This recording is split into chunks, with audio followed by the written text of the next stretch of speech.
Canción de Navidad en prosa y otros cuentos navideños, de Charles Dickens. Cuarta estrofa, el último de los espíritus. El fantasma se acercó lento, serio, silencioso.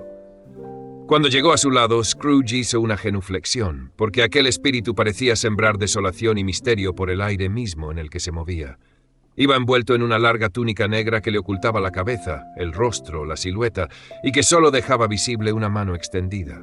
De no ser por ello, habría sido difícil separar su figura de la noche y distinguirla de la oscuridad que la rodeaba. Cuando llegó a su lado, Scrooge advirtió que era alto y majestuoso, y que su presencia misteriosa lo llenaba de un terror solemne. No supo nada más, porque el espíritu ni habló ni se movió. ¿Estoy en presencia del espíritu de la Navidad futura?, preguntó Scrooge. La aparición no respondió, pero señaló al frente con la mano. «Os disponéis a enseñarme sombras de cosas que no han sucedido, pero que sucederán con el paso del tiempo», prosiguió Scrooge. «¿No es así, espíritu?» La parte superior de la túnica se plegó por un instante, como si la aparición hubiera inclinado la cabeza. Tal fue su única respuesta. Aunque acostumbrado ya para entonces a la compañía fantasmal, al cambista le inspiró tal temor aquella figura silenciosa que empezaron a temblarle las piernas y vio que apenas era capaz de mantenerse en pie cuando se dispuso a seguirlo. El espíritu hizo una pausa como si advirtiese su situación y le diera tiempo para recuperarse. Scrooge, sin embargo, se sintió peor.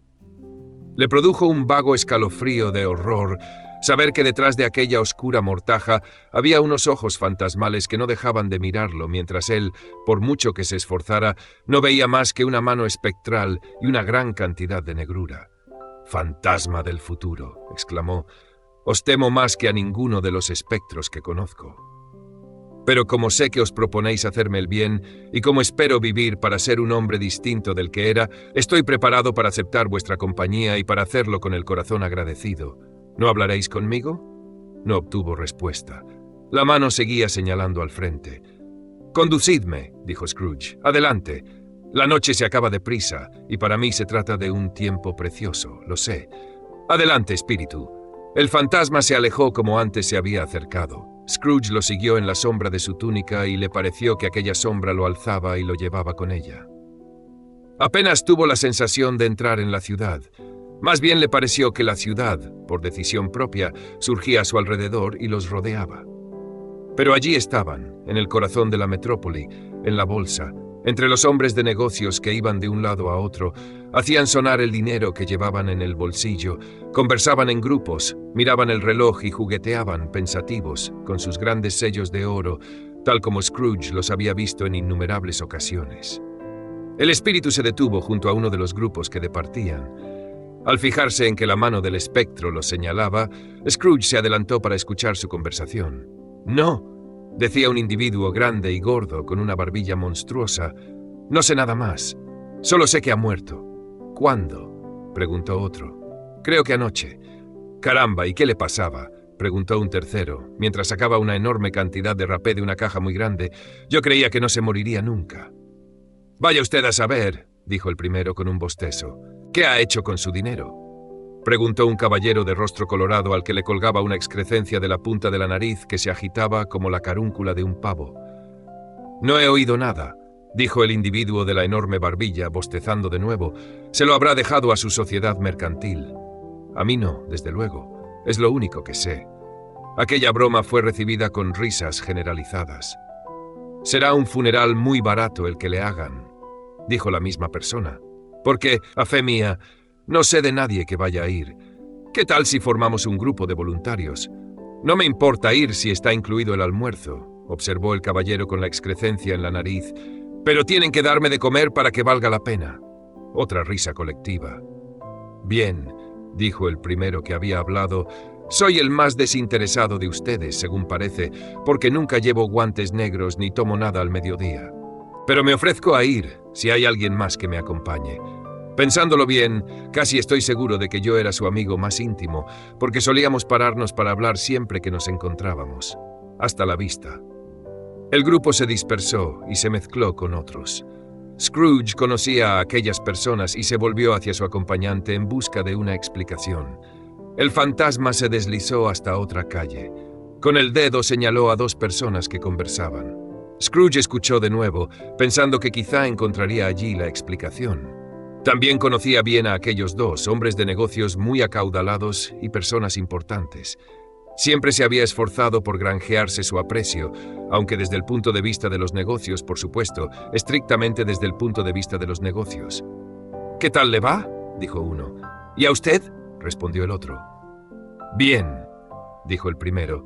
«Al viejo tacaño le llegó por fin su hora. ¿No es eso?». «Eso me han dicho», replicó el segundo. «Mucho frío, ¿verdad?». «Lo normal en Navidad. Imagino que a usted no le gusta patinar». No, tengo otras cosas en que pensar. Buenos días». Ni una palabra más.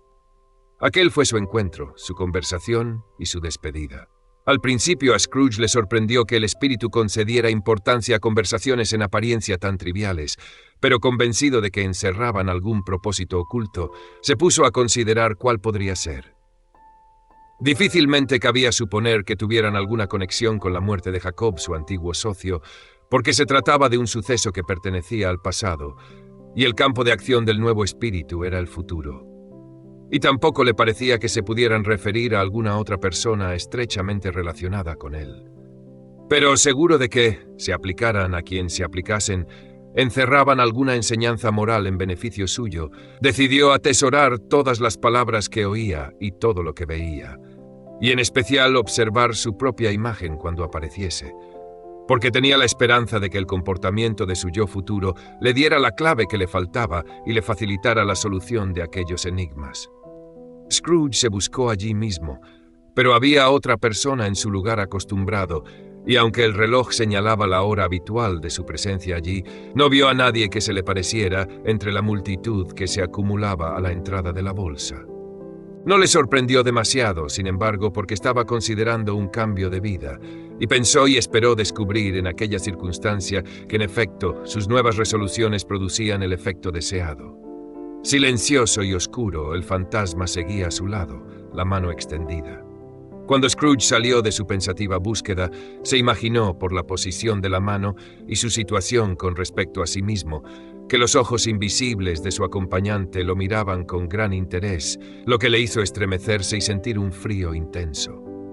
Abandonaron aquel lugar tan concurrido para trasladarse a una zona oscura de la ciudad, donde Scrooge no había puesto nunca los pies, si bien reconoció el sitio y su mala reputación. Las calles estaban sucias y eran estrechas, las tiendas y las viviendas espantosas, la gente medio desnuda, borracha, desaliñada, fea. Callejones y pasadizos oscuros, como otras tantas cloacas, vertían sus ofensivos olores, suciedad y vida sobre el laberinto de callejas, y todo el barrio respiraba la delincuencia, la basura y el sufrimiento. En lo más profundo de aquel infame lugar había un local comercial de poca altura que sobresalía bajo el alero de una casa, en donde se compraba hierro, trapos viejos, botellas, huesos y restos grasientos. En el suelo, en el interior, se apilaban montones de llaves oxidadas, clavos, cadenas, goznes, limas, balanzas, pesas y residuos de hierro de todas clases. Misterios que a pocos les habría gustado investigar se generaban y escondían bajo montañas de trapos indecorosos, masas de grasa rancia y sepulcros de huesos. Sentado entre las mercancías con las que comerciaba, junto a una estufa de carbón, se hallaba un granuja de cabellos grises, cercano a los 70 años de edad, que se protegía del aire frío exterior por medio de una desastrada cortina hecha de andrajos heterogéneos y colgada de una cuerda. Y allí fumaba su pipa con todo el sosiego de un tranquilo retiro. Scrooge y el fantasma se presentaron ante aquel individuo al mismo tiempo que una mujer se introducía sigilosamente en la tienda con un pesado fardo. Pero apenas había cruzado el umbral cuando una segunda mujer, con una carga similar, entró también, y casi de inmediato la siguió otro sujeto, vestido de negro desteñido, que se sorprendió tanto a la vista de las dos primeras, como ellas se habían sobresaltado al reconocerse. Después de un breve intervalo de mudo asombro, en el que el viejo de la pipa se reunió con los tres, todos se echaron a reír. «¡Que pase delante la asistenta!», exclamó la que había entrado en primer lugar. «La lavandera será la segunda, y el contratista de pompas fúnebres el tercero». «Fíjese, Joe, viejo tunante, qué casualidad. Nos hemos reunido aquí los tres sin habérnoslo propuesto. No podíais haber elegido un sitio mejor», dijo el viejo Joe, sacándose la pipa de la boca. «Pasad al salón. Tú hace ya mucho tiempo que tienes aquí el paso franco, no hace falta decirlo, y los otros dos tampoco son desconocidos. Esperad a que cierre la puerta de la tienda. ¡Ah! ¡Cómo chirría! No hay en toda la casa un trozo de metal tan oxidado como sus goznes. Estoy seguro, ni huesos tan viejos como los míos. ¡Ja, ja! Todos hacemos honor a nuestra vocación, nos acoplamos bien a nuestro oficio. Pasad al salón. Pasad al salón. El salón era el espacio situado detrás del biombo de trapos viejos. Joy avivó el fuego con una barra de hierro procedente de una vieja escalera y después de despabilar, porque era de noche, la lámpara, que humeaba, con la caña de su pipa, se la volvió a meter en la boca. Mientras hacía todo aquello, la mujer que ya había hablado dejó en el suelo el fardo que llevaba y se sentó con aire desenvuelto en un taburete. Luego se cruzó de brazos y miró, desafiante, a los otros dos. «¿Qué le parece, señora Dilber?», preguntó. «Todo el mundo tiene derecho a cuidarse. Él lo hacía siempre». «Cierto, muy cierto», dijo la lavandera. «Más que nadie». «¿Qué sucede entonces?», exclamó la asistenta. «No se me quede mirando como si tuviera miedo, mujer. ¿Quién va a enterarse? No le vamos a ir con el cuento a nadie, imagino yo». «No, claro que no», dijeron al unísono la señora Dilber y el hombre de negro. «Faltaría más». «Muy bien, entonces», exclamó la asistenta. «No se hable más. ¿Quién sale perjudicado por la pérdida de unas pocas cosas como estas? Un muerto no, desde luego». «Por supuesto que no», dijo la señora Dilber, riendo. «Si hubiera querido conservarlas, viejo avaro que era», prosiguió la asistenta, «¿por qué no se portó como una persona normal mientras vivía? Si lo hubiera hecho, habría tenido a alguien para cuidarlo a la hora de la muerte, en lugar de quedarse más solo que un perro hasta el último estertor». «Eso que dice usted es la pura verdad», dijo la señora Dilber. «Dios le ha dado su merecido». «Me habría gustado traer un fardo más grande», dijo la asistenta. «Y habría sido así. Pueden estar seguros, si consigo echar el guante a algo más. Abra el bulto, Joe, viejo tunante, y dígame lo que vale. Con toda franqueza. No me da miedo ser la primera, ni que lo vean ellos. Sabíamos muy bien, antes de reunirnos aquí, que a quien madruga Dios le ayuda. No es ningún pecado. Abra el bulto, Joe». Pero la cortesía de sus amigos no lo podía permitir, y el individuo vestido de negro desvaído, lanzándose primero al asalto, presentó su botín. No era abundante. Un sello o dos, un plumier, un par de gemelos de camisa y un broche de poco valor, nada más. El viejo Joe examinó los objetos por separado, los valoró y escribió con tiza en la pared las cantidades que estaba dispuesto a pagar por cada cosa, y que luego sumó hasta alcanzar el total. «Esa es su cuenta», dijo Joe, «y no le daría 6 peniques más, aunque me ahorcaran por no hacerlo. ¿Quién viene ahora?» La señora Dilber era la siguiente. Sábanas y toallas, un traje, 2 cucharillas de plata para el té pasadas de moda, unas pinzas para el azúcar y unas botas. Su cuenta quedó reflejada en la pared de la misma manera. «Siempre doy demasiado a las señoras. Es una debilidad mía, y así es como me arruino», dijo el viejo Joe. «Ahí tiene su cuenta. Si me pide un penique más e insiste en regatear, me arrepentiré de ser tan generoso y le rebajaré media corona». «Y ahora deshaga mi bulto, Joe», dijo la primera mujer. Joe se arrodilló porque así le resultaba mucho más fácil abrir el atado y después de soltar un buen número de nudos, extrajo un rollo grande y pesado de paño oscuro. «¿Y esto qué es?», dijo Joe. «Cortinas de cama». «Claro», respondió la asistenta, riendo e inclinándose hacia adelante sin descruzar los brazos. «Cortinas de cama. ¿No me va a decir que te las ha llevado con anillas y todo mientras él estaba allí tumbado?», preguntó Joe. «Claro que sí», replicó la otra. «¿Por qué no?». «Naciste para hacer fortuna», dijo Joe, «y sin duda lo conseguirás. Desde luego no me temblará la mano cuando pueda lograr algo sin más esfuerzo que extenderla. Tratándose de un personaje como él, de eso puede estar seguro, Joe», replicó la mujer con frialdad. «Que no se le caiga el aceite sobre las mantas, hágame el favor». «¿Las mantas del difunto?», preguntó Joe. «¿De quién le parece que puedan ser?», replicó la asistenta. «No es probable que se resfríe por no tenerlas, diría yo. Espero que no se haya muerto de nada contagioso, ¿eh?», dijo el viejo Joe, deteniéndose en su tarea y alzando la vista. «No se preocupe», replicó la otra. «No me gustaba tanto su compañía como para entretenerme con cosas tan íntimas si así fuera. Ah, puede repasar esa camisa hasta que le duelan los ojos, porque no encontrará ningún agujero ni ningún sitio donde esté raída. Es la mejor que tenía, y de muy buena calidad por añadidura. La habrían desperdiciado de no haber sido por mí. ¿A qué llamas desperdiciar?, preguntó el viejo Joe. Ponérsela para enterrarlo, por supuesto, replicó la asistenta con una risotada. Alguien fue lo bastante estúpido para hacerlo, pero se la quité. Si el algodón no es bueno para irse a la tumba, es que no sirve para nada. Al cadáver le sienta igual de bien. No puede quedar más feo que con esta. Scrooge escuchaba horrorizado aquel diálogo. Mientras seguían reunidos en torno a su botín, a la escasa luz que les proporcionaba la lámpara del anciano, los contempló con una indignación y una repugnancia que difícilmente podrían haber sido mayores, aunque se hubiese tratado de demonios espantosos, dispuestos a vender el cadáver mismo del difunto. ¡Ja, ja!, rió la misma mujer cuando el viejo Joe, sacando una bolsa de franela, contó en el suelo el dinero que le correspondía a cada uno. Así es como termina todo, no lo duden. Consiguió asustar a propios y extraños cuando estaba vivo, y ahora nos aprovechamos. Una vez muerto, ¡ja, ja, ja! Espíritu, dijo Scrooge, estremecido de pies a cabeza. Ya veo. El caso de este pobre desgraciado podría ser el mío. Mi vida lleva esa misma dirección. ¡Cielo misericordioso! ¿Qué es esto? Scrooge retrocedió, lleno de terror, porque la escena había cambiado y ahora casi tocaba una cama. Un lecho desnudo y sin cortinas en el que bajo una sábana harapienta yacía algo que, pese a su mudez, se anunciaba ya con un lenguaje terrible. La habitación estaba muy oscura, demasiado en sombras para examinarla con precisión, aunque Scrooge la recorrió con la vista obedeciendo a un impulso secreto, ansioso de saber qué clase de habitación era. Una luz pálida, procedente del exterior, caía directamente sobre la cama, y en ella yacía el cadáver de un hombre despojado, robado, abandonado de todos, que nadie velaba y por el que nadie lloraba. Scrooge se volvió hacia el espíritu. Su mano firme apuntaba a la cabeza del difunto.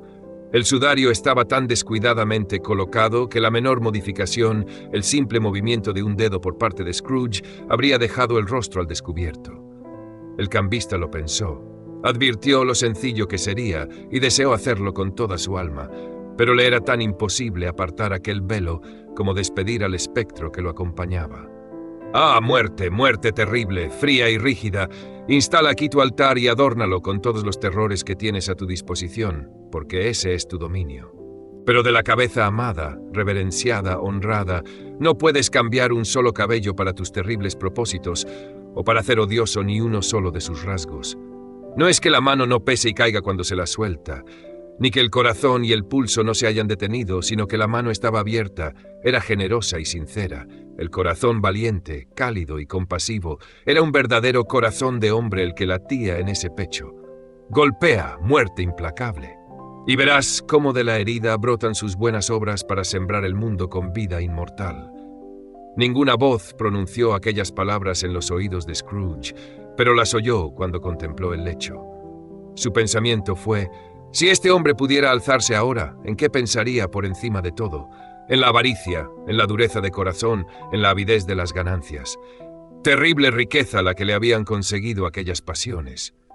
Abandonado en una casa oscura y vacía, sin un solo hombre, ni mujer, ni niño que dijeran: fue amable conmigo en esto o en aquello, y por el recuerdo de una palabra cariñosa lloraré su pérdida. Un gato arañaba la puerta y había un ruido de ratas que roían bajo la piedra del hogar. ¿Qué era lo que querían en el cuarto del difunto? ¿Y por qué estaban tan inquietos y trastornados? Scrooge no se atrevía a imaginarlo. ¡Espíritu!, exclamó. ¡Qué lugar tan terrible! Aunque lo abandone, no olvidaré sus lecciones, os lo aseguro. Vayámonos. Pero el fantasma siguió señalando la cabeza con un dedo inmóvil. Os entiendo, replicó Scrooge, y lo haría si pudiera. Pero no me es posible. No puedo. De nuevo pareció que el espectro lo miraba. Si hay alguna persona en la ciudad que sienta alguna emoción por la muerte de este hombre, dijo Scrooge, dominado por la angustia, mostrádmela, os lo ruego. El fantasma extendió por un momento, como si fueran unas alas, su oscura túnica. Al recogerla de nuevo, dejó al descubierto una habitación iluminada por la luz diurna, donde se hallaba una madre con sus hijos. La mujer esperaba a alguien con angustiada impaciencia, porque paseaba de un lado a otro sin descanso. Se sobresaltaba con cualquier ruido, miraba por la ventana, consultaba la hora, trataba, aunque en vano, de trabajar con la aguja, y apenas soportaba las voces de los niños que jugaban. Finalmente se oyeron los golpes tanto tiempo esperados. La madre corrió hacia la puerta para encontrarse con su marido, un hombre apesadumbrado, de rostro agobiado por las preocupaciones, aunque todavía joven. Ahora, sin embargo, había en él una notable expresión, algo así como un profundo júbilo del que se avergonzaba y que se esforzaba por reprimir.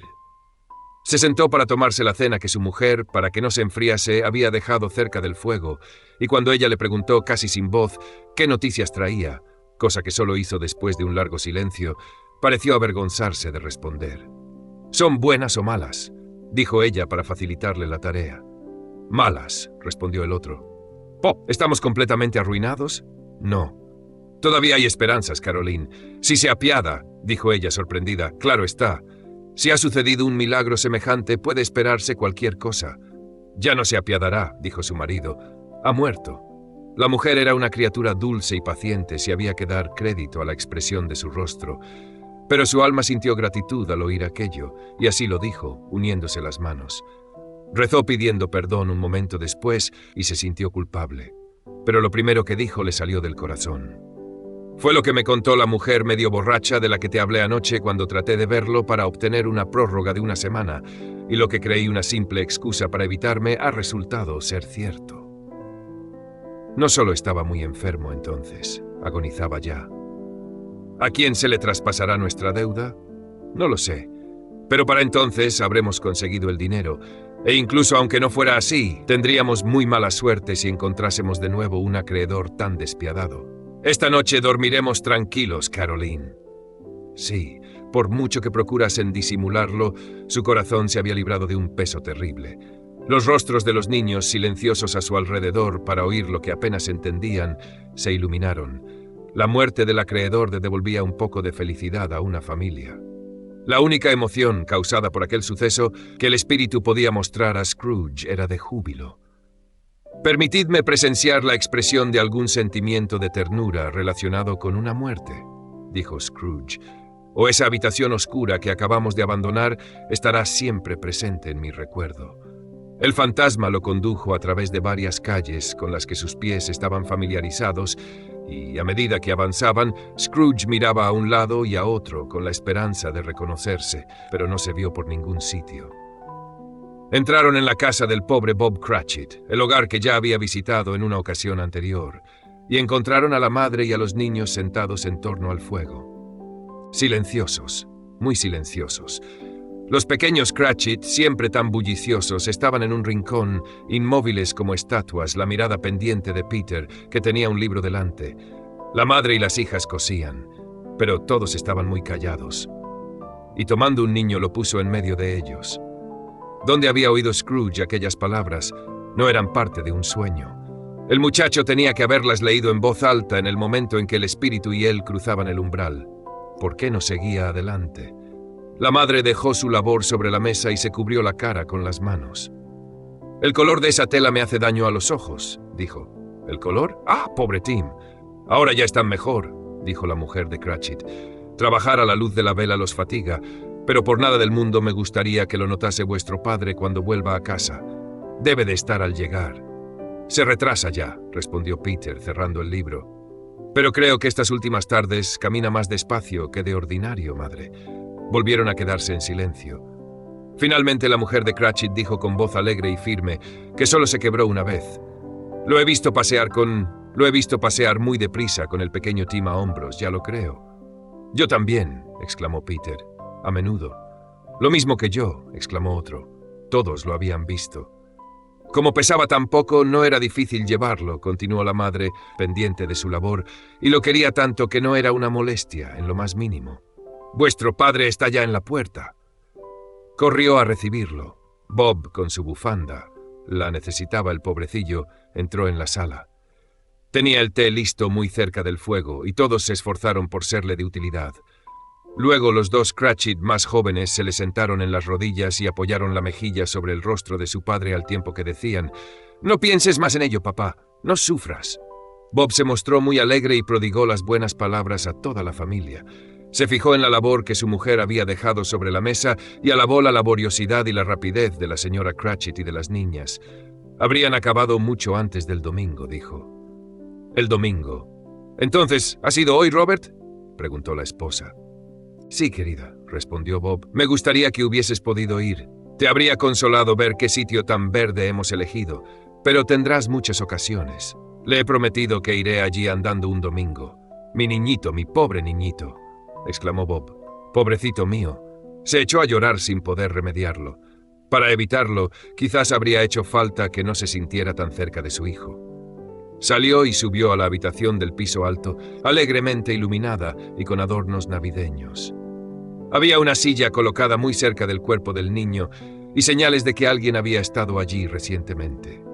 El pobre Bob se sentó en ella y después de pensar un poco y de serenarse, besó la cara de su hijo. Se resignó con lo que había sucedido y volvió a bajar con rostro alegre. Toda la familia se reunió en torno al fuego y conversaron. Las chicas y la madre trabajaban como siempre. Bob les habló de la extraordinaria amabilidad del sobrino del señor Scrooge, a quien apenas había visto más que una vez, pero que al encontrárselo por la calle, como lo había visto un poco, pero solo un poco alicaído, ya sabéis, dijo Bob, le preguntó qué había sucedido para apenarlo. Por lo cual, continuó Bob, y dado que es el caballero más afable que pueda pensarse, se lo conté. «No sabe cuánto lo siento, señor Cratchit», me dijo, «y lo lamento de todo corazón por su excelente esposa. Por cierto, no sé cómo se ha enterado de eso». «¿Enterado de qué, cariño?»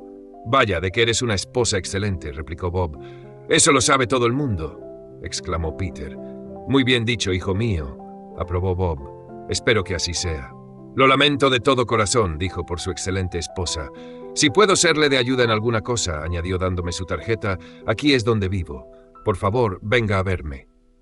«Pero lo que ha hecho nuestro encuentro tan agradable ha sido más que lo que pueda hacer por nosotros», prosiguió Bob, «su manera amable de tratarme. De verdad parecía como si hubiera conocido a nuestro pequeño Tim y sintiera de verdad lo mismo que nosotros. Estoy segura de que es un alma buena», dijo la señora Cratchit. «No tendrías la menor duda, querida mía», replicó Bob, «si lo vieras y hablaras con él. No me sorprendería en absoluto, fíjate en lo que te digo, que le consiguiera a Peter un puesto mejor». «Escucha lo que dice tu padre», dijo la señora Cratchit. «Y luego», exclamó una de las chicas, «Peter buscará la compañía de alguien y se instalará por su cuenta». «Guárdate tus ocurrencias», replicó Peter sonriendo. «Antes o después», dijo Bob, «es una cosa que puede pasar, aunque sobra tiempo para eso, hijo mío. Pero como quiera y cuando quiera que nos separemos unos de otros, estoy seguro de que no nos olvidaremos del pobre Tim, ¿verdad que no? Ni de esta primera separación». «Nunca, papá, nunca», exclamaron todos.